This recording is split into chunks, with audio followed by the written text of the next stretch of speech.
রোজার একদিন আগে ৩০০ ফিটের সেই ম্যাঙ্গো রেস্টুরেন্ট থেকে ঘুরে আসলাম সবাই মিলে। সো সবাই কেমন ঘুরলাম, কেমন এনজয় করলাম সেটা নিয়ে থাকছে আজকের ভিডিও। সো সবাই ভিডিওটা দেখবেন।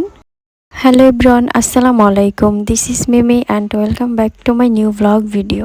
অনেকদিন পর চলে আসলাম একটা ব্লগ ভিডিও নিয়ে। আজকে আমরা যাব ৩০০ ফিট ঘুরতে। অনেকদিন ধরে ভাবতেছিলাম যে ৩০০ ফিট যাব হাঁসের মাংস আর রুমাল রুটি খাওয়ার জন্য। অ্যান্ড ফাইনালি সবার সময় হলো। তো আজকে আমি, আমার জামাই, আমাদের সাথে একটা ভাইয়া ছিল, সবাই মিলে ৩০০ ফিট যাওয়ার জন্য রওনা দিয়ে দিলাম। ৩০০ ফিট এসেই এই ম্যাঙ্গো রেস্টুরেন্টে গেলাম।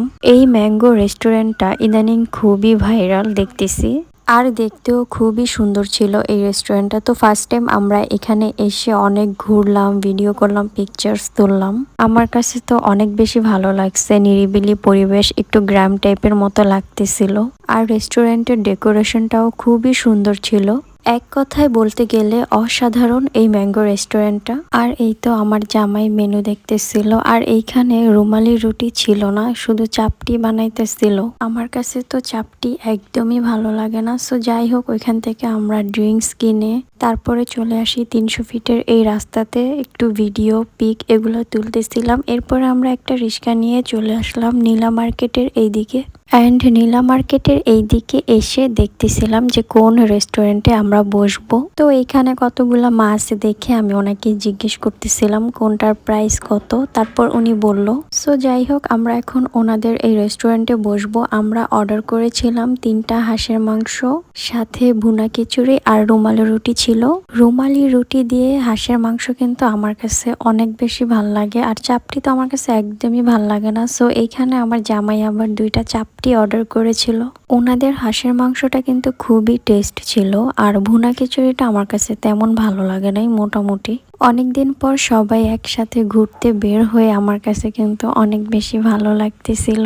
সো আমরা সবাই অনেক বেশি এনজয় করতেছিলাম অ্যান্ড খাওয়া দাওয়া করতেছিলাম। আমাদের হাঁসের মাংসর সাথে চিকেন হায়দ্রাবাদি চাপ আমরা অর্ডার করেছিলাম। ওনাদের এই চাপটা নাকি খুবই মজা। তো ওনারা এই চাপটাকে বারবিকিউ করে তারপরে দিছিল। তো আমার কাছে তো এই চাপটা অনেক বেশি ভালো লাগছে। হালকা ঝাল ঝাল ছিল আর খুবই ইয়াম্মি ছিল এই চাপটা। এত পরিমাণে গরম ছিল, আমি তো ঠিক মতো খাইতেই পারতেছিলাম না। যাই হোক, তারপরও বলবো আমার কাছে চাপটা অনেক বেশি ভালো লাগছে। সো এই তো আমাদের সবার খাওয়া দাওয়া শেষ। এরপর আমরা বসে একটু আড্ডা দিতেছিলাম আর মজা করতেছিলাম।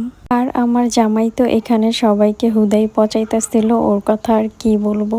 অ্যান্ড এই তো আজকে অনেকদিন পর ঘুরতে বের হয়ে আমার কাছে তো অনেক ভালো লাগতেছিল। তো এখন আমরা সবাই বাসায় চলে যাব। ওনাদের এই রেস্টুরেন্টের ডেকোরেশনটা কিন্তু খুবই সুন্দর করছে, তাই না? সো এই তো আজকের ভিডিওটা এ পর্যন্তই। সবাই ভালো থাকবেন। আল্লাহ হাফেজ।